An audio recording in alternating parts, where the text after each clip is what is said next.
जब परमेश्वर ने हमें सेवकाई में बुलाया उस टाइम मैं बहुत कर्ज़ों में था।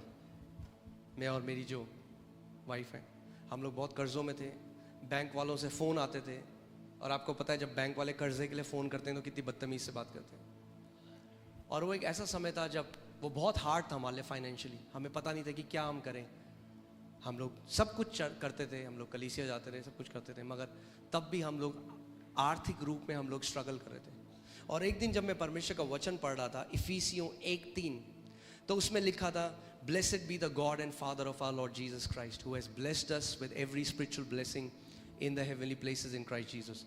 धन्य है हमारा परमेश्वर और हमारे प्रभु यीशु मसीह का पिता, जिसने हमें आत्मिक स्थानों में हर एक आत्मिक आशीष दे दी है मसीह यीशु में। एक मिनट, क्या परमेश्वर का वचन ये कहता है कि वो हमें आशीष देगा? क्या कह रहा है वचन? दे दी है। परमेश्वर का वचन कह रहा है। और कितनी आशीषें दी हैं? दे दी है परमेश्वर ने। आप जानते हैं आपको प्रार्थना करने की जरूरत नहीं है परमेश्वर मुझे आशीष दे, क्योंकि आप परमेश्वर से वो मांग रहे हैं जो उसने पहले ही आपको दे दिया। गॉड ब्लेस मी, अगर आप ये प्रार्थना कर रहे हैं, परमेश्वर कह रहा है पहले ही मैंने कर दिया है।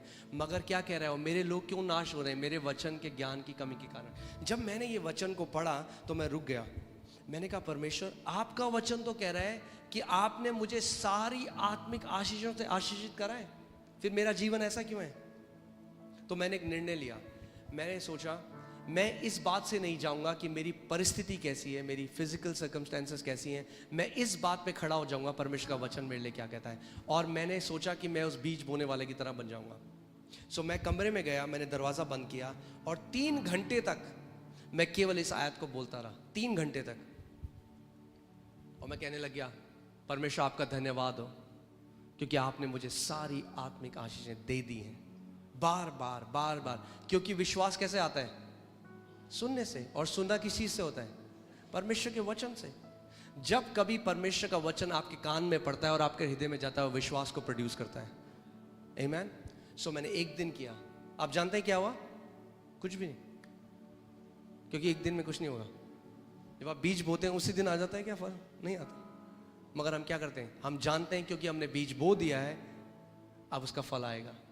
मैंने 1 दिन बोला, 2 दिन बोला, 1 हफ्ते, 1 महीना। मैं किसी इंसान के पास नहीं गया, मैंने किसी से उधार नहीं मांगा। हमें तब भी फ़ोन आ रहे थे बैंक से, हमारे साथ तब भी वो लोग जो भी बोल रहे थे। मैं परमेश्वर के पास गया। मैंने कहा प्रभु, यूहन्ना 17:17 में प्रभु यीशु मसीह ने कहा कि पिता तेरा वचन सत्य है। क्या है तेरा वचन? मैं आज आपको एक बात बताना चाहता हूं। जो कुछ भी आप इस समय आपके साथ हो रहा है, जो भी आपकी परिस्थितियां हैं, अगर वो गलत हैं, वो एक तथ्य है। मगर परमेश्वर का वचन क्या है? वो सत्य है। तथ्य और सत्य में एक अंतर है। तथ्य बदल जाता है, सत्य कभी नहीं बदलता। तो मैंने परमेश्वर को रोज बोलना शुरू किया। मैंने कहा प्रभु धन्यवाद। जितना ज्यादा मैं बोलता गया, हल्के हल्के क्या हुआ, वो वचन मेरे कान में पड़ता गया और मेरे अंदर विश्वास आने लग गया। मैं हल्के हल्के मैं सोचने लगा मैं तो बहुत आशीषित हूँ। एक दिन मैं अपनी वाइफ के पास गया और मैंने कहा मोनिका, जो करोड़ों आज हमारे अकाउंट में, हमारे अकाउंट में कुछ 100 रुपए थे मगर आपको पता है विश्वास एक अलग भाषा बोलता है। जब विश्वास आपके अंदर आ जाएगा, आपकी बोली बदल जाएगी। आमीन। जो विश्वास के लोग होते हैं वो अलग तरीके से बात करते हैं। तो मैंने अपनी वाइफ को बोला, मैंने कहा हम उन करोड़ों रुपए का क्या करेंगे जो परमेश्वर ने दिए हैं? उन्होंने कहा हम परमेश्वर का भवन बनाएंगे, और वो आज पूरा हुआ है। सो जैसे जैसे जैसे जैसे मैं परमेश्वर के वचन को बोलने लगा, हल्के हल्के मेरे अंदर मेरा हृदय इस बात को मानने लगा, मैं आशीषित हूँ, मैं आशीषित हूँ, मैं आशीषित हूँ। और जब मैं उसको मानने लगा, प्रभु यीशु मसीह ने हर बार क्या बोला? जैसा तेरा विश्वास है वैसा ही तेरे साथ हो। और केवल एक आयत, कितनी आयत? इफिसियों 1:3।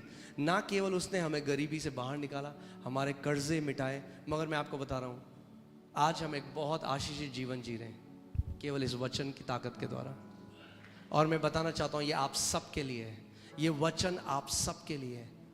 उसने हम सबको सारी आशीषें आत्मिक स्थानों में दे दी हैं।